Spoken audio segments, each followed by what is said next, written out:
Здравейте! Днес ще говорим за проблем, с който се сблъскват много родители. Памперс дерматитът.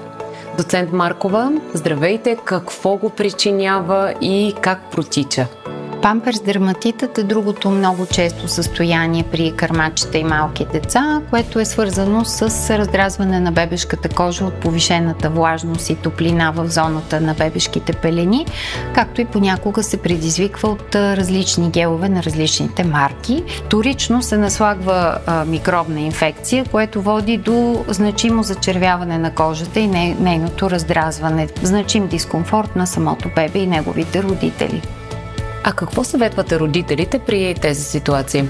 Съветите са също в посока на по-добра хигиена, по-честа смяна на бебешките пелени, измиване с вода вместо с мокри кърпички и ползването на епителизиращи и регенериращи продукти. Мой фаворит е продуктът на Адерма, Дермалибур Цика крем, който съдържа меден и цинков сулфат и успокоява още с първото намазване.